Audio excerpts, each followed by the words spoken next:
Semoga siapa saja yang menyimak video ini, Allah bukakan pintu rezekinya selebar langit dan bumi, Allah lunasi seluruh hutang-hutangnya dalam waktu sekejap, dan Allah ubah air matanya menjadi butiran mutiara kebahagiaan yang berlimpah ruah. Mari kita awali perjumpaan yang penuh harapan ini dengan menyatukan hati, memohon kepada Sang Pemilik kekayaan. Ya Allah, jika rezeki kami masih tertahan di langit, maka turunkanlah dengan deras. Jika rezeki kami masih tersembunyi di perut bumi, maka keluarkanlah dengan mudah. Dan jika rezeki kami masih jauh, maka dekatkanlah sekarang juga. Sahabatku, sebagai bentuk keseriusan kita dalam menjemput keajaiban rezeki, mari kita bersalawat kepada baginda Nabi Muhammad SAW. Silahkan tulis di kolom komentar, Allahumma salli ala Sayyidina Muhammad wa ala ali Sayyidina Muhammad. Semoga satu komentar salawat yang Anda tulis dengan ikhlas menjadi asbab atau penyebab datangnya pertolongan Allah yang tidak disangka-sangka ke dalam rumah Anda malam ini juga. Sahabat beriman, berbicara tentang rezeki yang datang mendadak atau kekayaan yang seolah jatuh dari langit, kita perlu memahami bahwa dalam Islam, rezeki itu ada dua macam. Ada rezeki yang didapat karena usaha fisik, dan ada rezeki yang didapat karena ketakwaan dan amalan khusus. Rezeki jenis kedua inilah yang sering disebut sebagai rezeki min haitsu la yahtasib, rezeki dari arah yang tidak disangka-sangka. Mengapa kita fokus pada waktu maghrib? Ketahuilah wahai saudaraku, pergantian siang dan malam adalah momen spiritual yang sangat kritis. Saat matahari tenggelam, pintu-pintu langit bergeser, malaikat penjaga siang naik melaporkan amal, dan malaikat penjaga malam turun membawa rahmat. Di titik pertemuan inilah doa-doa memiliki jalur ekspres untuk menembus ars Allah.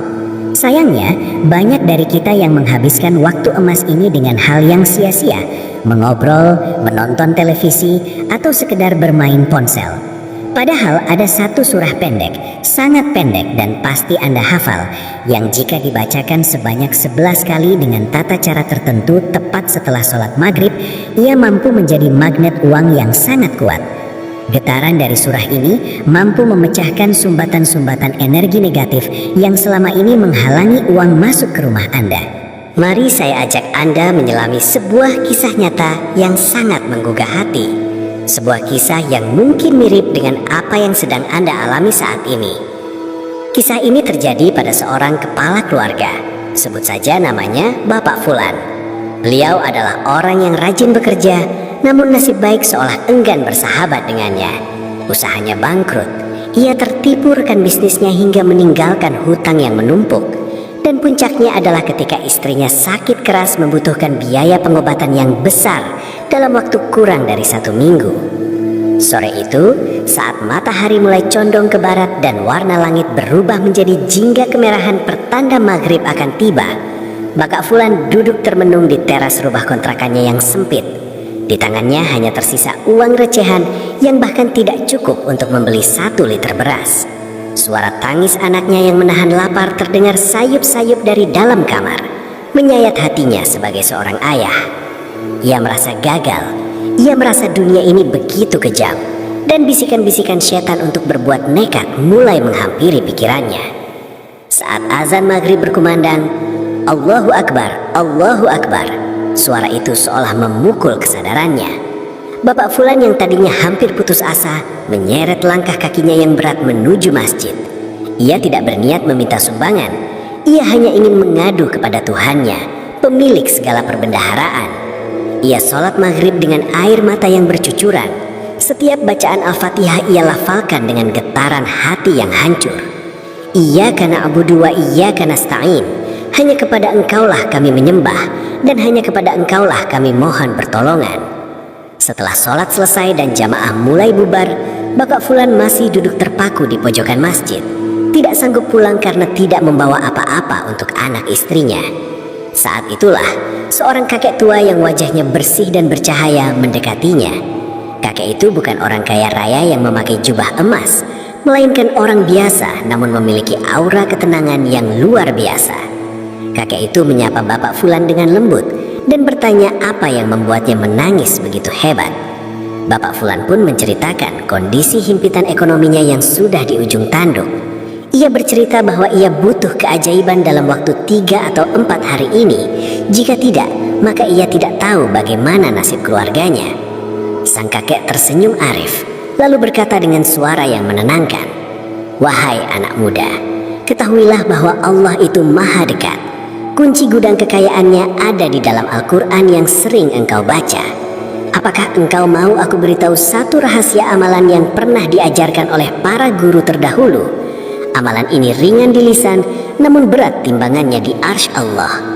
Jika engkau amalkan dengan yakin tepat setelah sholat maghrib ini, demi Allah yang jiwaku ada di tangannya, engkau akan melihat pertolongan Allah datang sebelum 4 hari berlalu." Mendengar hal itu, mata Bapak Fulan terbelalak. Harapan yang tadinya mati suri kini mulai menyala kembali. Ia bertanya dengan antusias, "Amalan apakah itu, wahai kakek?" Sang kakek tidak langsung menjawab, melainkan mengingatkan Bapak Fulan tentang sebuah ayat dalam Al-Quran surah Ghafir ayat 60, di mana Allah berfirman, "Berdoalah kepadaku, niscaya akan kuperkenankan bagimu." Sang kakek menjelaskan bahwa masalah utama manusia modern adalah mereka berdoa, tapi hati mereka ragu. Mereka membaca ayat suci, tapi pikiran mereka melayang kemana-mana. Untuk menarik rizki yang besar dan cepat, dibutuhkan fokus energi yang tajam di waktu yang tepat. Dan waktu maghrib adalah waktu di mana hijab atau penghalang antara hamba dan Tuhan menjadi sangat tipis. Sang kakek kemudian mulai membisikkan sebuah surah pendek kepada Bapak Fulan. Surah ini sering kita baca, sering kita dengar, namun jarang kita sadari kekuatan magisnya dalam mendatangkan kekayaan. Kakek itu berpesan agar Bapak Fulan membacanya sebanyak 11 kali, tidak kurang dan tidak lebih, dengan penuh penghayatan tepat setelah selesai wirid sholat maghrib, tanpa berpindah tempat duduk dan tanpa berbicara hal duniawi terlebih dahulu. Ini adalah syarat mutlak. Kakek itu menekankan bahwa angka 11 memiliki rahasia tersendiri dalam numerologi Islam yang berkaitan dengan Ahad atau keesaan Allah, dan juga sebagai simbol dari 2 tangan yang menengadah memohon belas kasih. Apa yang terjadi pada Bapak Fulan setelah malam itu sungguh di luar nalar manusia biasa. Sebuah kejadian yang akan membuat bulu kuduk Anda merinding dan semakin yakin akan kebesaran Allah. Namun sebelum kita masuk ke inti dari keajaiban tersebut dan saya bongkar surah apa yang dimaksud, mari kita pahami dulu mengapa banyak orang yang sudah sholat tapi tetap miskin. Mengapa banyak yang sudah berdoa tapi hutang tidak lunas-lunas. Ada satu penyakit batin yang harus dibersihkan terlebih dahulu agar amalan 11 kali bacaan ini bisa bekerja efektif secepat kilat. Penyakit ini sering tidak disadari, namun ia menjadi tembok beton yang menghalangi masuknya uang ke dalam dompet Anda. Sahabat beriman yang dirahmati Allah, mari kita lanjutkan perjalanan batin Bapak Fulan yang malam itu pulang dari masjid dengan membawa secercah harapan yang dititipkan oleh sang kakek misterius. Di sepanjang jalan pulang yang gelap dan remang-remang, hati Bapak Fulan berkecamuk hebat. Ada perang batin antara logika akal sehatnya yang berkata, mana mungkin bacaan pendek 11 kali bisa melunasi hutang puluhan juta, melawan bisikan iman di lubuk hatinya yang berkata, bagi Allah tidak ada yang mustahil. Kun fayakun.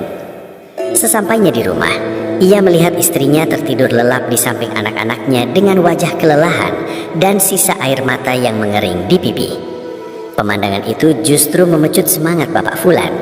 Ia bertekad malam ini juga dan 3 malam ke depan ia akan membuktikan janji Allah tersebut. Ia tidak akan menyia-nyiakan ijazah amalan maghrib yang baru saja didapatkannya. Ia sadar mungkin ini adalah tali pertolongan terakhir yang Allah ulurkan sebelum ia benar-benar tenggelam dalam lautan keputusasaan. Namun sebelum kita melihat keajaiban apa yang terjadi pada hari keempat, kita harus kembali pada penyakit batin yang sempat disinggung oleh sang kakek tua di masjid tadi. Penyakit ini adalah racun yang paling berbahaya bagi seorang pendoa. Penyakit itu bernama su'uzon ilallah atau berprasangka buruk kepada Allah. Seringkali tanpa sadar, saat mulut kita komat-kamit membaca doa minta rezeki, hati kecil kita justru membisikkan ketidakyakinan. Kita meragukan kekuasaan Allah. Kita berpikir bahwa masalah kita terlalu besar untuk diselesaikan hanya dengan sholat dan doa. Padahal dalam sebuah hadis qudsi yang sangat masyhur, Allah berfirman, "Aku tergantung pada prasangka hambaku kepadaku." Jika kita menyangka Allah akan memberi kekayaan, maka Allah akan beri. Tapi jika kita menyangka, ini mustahil, maka Allah pun akan menjadikan itu mustahil bagi kita. Inilah tembok beton penghalang rezeki yang harus dihancurkan Bapak Fulan malam itu. Ia harus menata hatinya agar kosong dari keraguan dan penuh dengan keyakinan total. Malam pertama setelah pertemuan itu, Bapak Fulan melakukan sholat maghrib dengan kekhusyuan yang berbeda. Ia tidak lagi sholat seperti robot yang hanya menggugurkan kewajiban. Selesai salam, ia tidak langsung beranjak. Ia duduk bersila, menenangkan nafasnya, lalu mulai membaca surah pendek tersebut sebanyak 11 kali. Setiap kali bacaan itu terucap dari lisannya, ia bayangkan seolah-olah pintu langit terbuka dan malaikat turun membawa pundi-pundi rizki. Anehnya, setelah selesai membaca 11 kali, belum ada uang yang jatuh dari atap, belum ada tamu yang datang membawa koper uang.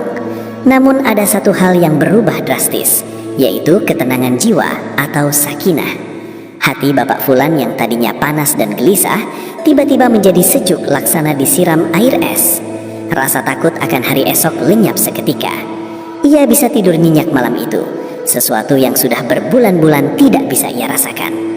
Ini adalah tanda pertama bahwa frekuensi doanya mulai menembus langit. Hari kedua dan ketiga berlalu. Ujian kesabaran mulai datang menggoncang. Penagih hutang kembali datang menggedor pintu dengan kata-kata kasar. Istrinya kembali bertanya dengan nada cemas tentang uang belanja. Secara manusiawi, iman Bapak Fulan hampir goyah. Syaitan membisikkan keraguan. "Lihat, tidak ada hasilnya kan? Kau hanya membuang waktu dengan amalan itu." Namun Bapak Fulan teringat wajah teduh sang kakek dan janji Allah dalam surah yang ia baca. Ia kuatkan hatinya. Ia paksa dirinya untuk tetap istiqomah. Setiap habis maghrib, ia kunci mulutnya dari bicara dunia. Ia fokus membaca surah pendek itu 11 kali dengan air mata yang menetes. Ia pasrahkan total. "Ya Allah, aku sudah tidak punya daya upaya. Aku serahkan nasibku sepenuhnya kepadamu melalui kemuliaan surah ini." Dan tibalah hari keempat, hari penentuan di mana tenggat waktu pembayaran hutang jatuh tempo. Pagi hari itu suasana rumah sangat tegang. Bapak Fulan hanya bisa berzikir. Siang hari berlalu tanpa kabar baik. Hingga sore menjelang, belum ada tanda-tanda keajaiban. Matahari mulai terbenam, azan maghrib berkumandang. Bapak Fulan mengambil air wudhu dengan perasaan pasrah yang memuncak. Mungkin ini adalah akhir segalanya, pikirnya. Ia sholat maghrib, lalu membaca amalan surah pendek itu 11 kali untuk yang keempat kalinya. Selesai membaca, ia berdoa, "Ya Allah, hamba sudah penuhi panggilanmu. Hamba sudah ketuk pintumu. Hamba ridho dengan apapun keputusanmu." Baru saja ia selesai mengusapkan telapak tangan ke wajah, tiba-tiba terdengar suara mobil berhenti di depan rumah kontrakannya yang sempit di gang buntu itu. Suara ketukan pintu terdengar sopan. Bapak Fulan membuka pintu dengan dada berdebar. Di hadapannya berdiri seorang pria paruh baya berpakaian rapi dengan senyum merekah. Bapak Fulan menyipitkan mata, mencoba mengenali. Ternyata itu adalah teman masa kecilnya yang sudah 20 tahun tidak bertemu dan telah merantau ke luar negeri menjadi pengusaha sukses. Teman lamanya itu langsung memeluk Bapak Fulan erat-erat sambil menangis. Temannya bercerita dengan suara bergetar, "Wahai sahabatku, entah kenapa sejak 3 hari yang lalu, bayangan wajahmu selalu muncul dalam pikiranku dan mimpiku. Hatiku gelisah sekali ingin bertemu denganmu. Aku teringat dulu saat kita masih sekolah, kau pernah membelikanku makanan saat aku kelaparan dan tidak punya uang sepeser pun. Kebaikanmu itu terus menghantuiku. Allah seolah menuntunku untuk mencarimu hari ini." Tanpa basa-basi panjang lebar, teman suksesnya itu mengeluarkan sebuah amplop tebal dan sebuah kunci mobil. "Ini bukan pinjaman. Ini adalah hadiah dan bagi hasil dari usahaku yang sebagian modal awalnya dulu secara tidak sadar kau tanamkan lewat kebaikan hatimu. Ambillah. Aku merasa ini adalah hakmu yang dititipkan Allah lewat aku." Bapak Fulan gemetar hebat. Lututnya lemas hingga ia jatuh bersujud di teras rumahnya.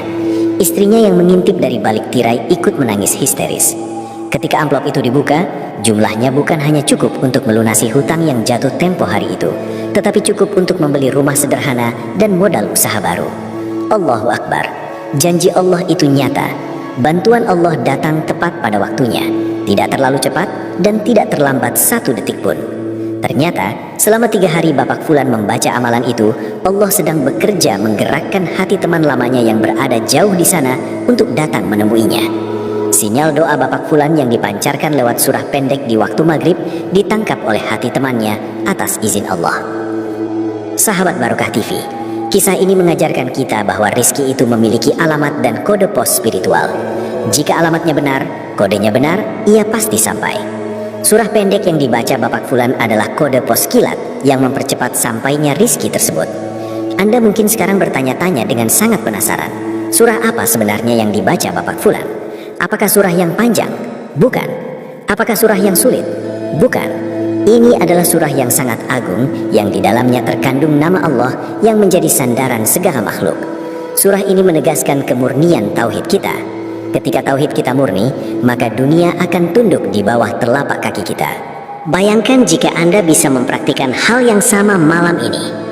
Bayangkan jika 4 hari lagi atau bahkan besok pagi, masalah keuangan yang melilit leher Anda tiba-tiba terurai satu persatu. Bukan dengan sihir, bukan dengan pesugihan, tapi dengan cara yang halal, berkah, dan diridhoi Allah. Amalan ini tidak berat, hanya butuh waktu kurang dari 5 menit setelah sholat maghrib. Namun dampaknya bisa mengubah sejarah hidup Anda dan keluarga Anda selamanya. Apakah Anda sudah siap menerima kunci rahasia ini? Apakah Anda sudah siap menata hati untuk yakin 100% tanpa ada keraguan sedikit pun? Di bagian ketiga, bagian terakhir yang paling penting, saya akan membuka secara terang benderang surah apa yang dimaksud. Saya juga akan jelaskan detail tata caranya agar tidak salah langkah, karena urutan dan adabnya sangat menentukan keberhasilan amalan ini. Jangan sampai Anda melewatkan bagian akhir ini, karena disitulah letak kunci pembuka gembok rizki Anda. Persiapkan diri Anda, luruskan niat, dan mari kita jemput takdir kaya raya kita bersama-sama. Alhamdulillah, segala puji bagi Allah, Tuhan semesta alam yang menggenggam setiap butir rizki di langit dan di bumi. Sahabat Barokah TV, jika Anda masih setia menyimak hingga detik ini, itu adalah tanda bahwa Allah sedang mengetuk pintu hati Anda. Allah sedang memilih Anda untuk menerima sebuah kunci emas yang insya Allah akan mengubah nasib Anda dari kesulitan menuju kemudahan, dari kemiskinan menuju kekayaan yang penuh berkah.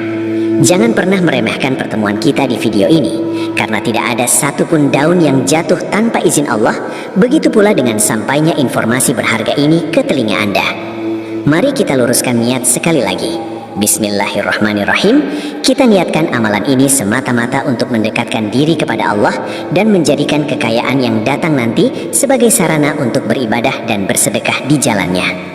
Tanpa membuat Anda menunggu lebih lama lagi, mari kita buka tabir rahasia yang telah mengubah hidup Bapak Fulan dan banyak orang soleh lainnya.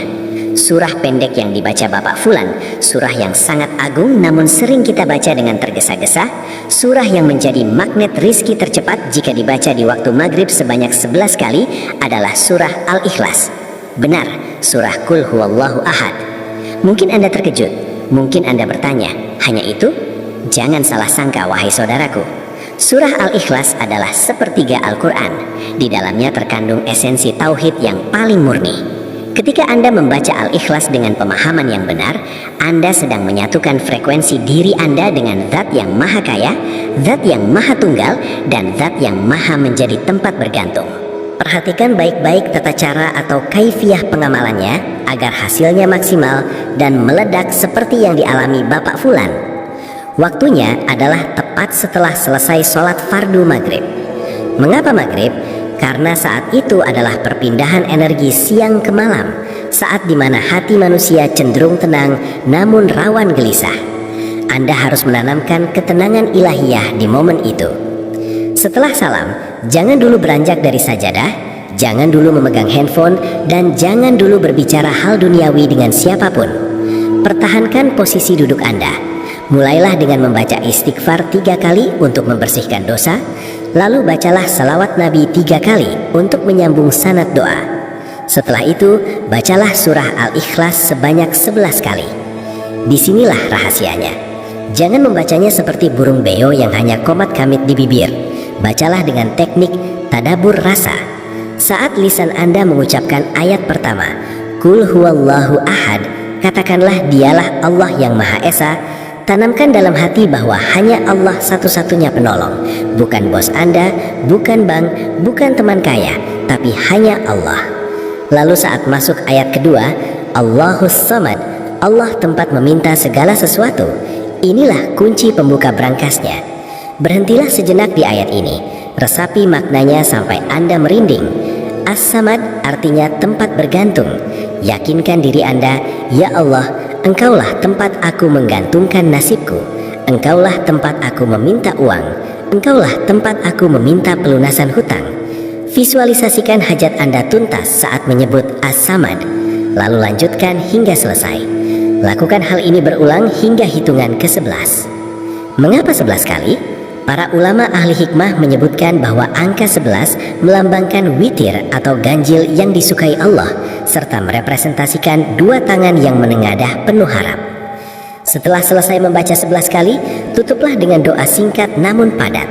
Ya Allah, Ya Ahad, Ya Samad. Dengan berkah surah Al-Ikhlas ini, cukupkanlah aku dengan kekayaan-Mu yang tak habis-habis, dan jadikanlah rizki ini datang kepadaku semudah Engkau membolak-balikan siang dan malam. Landasan dalil dari keutamaan surah Al-Ikhlas untuk kekayaan sangatlah kuat.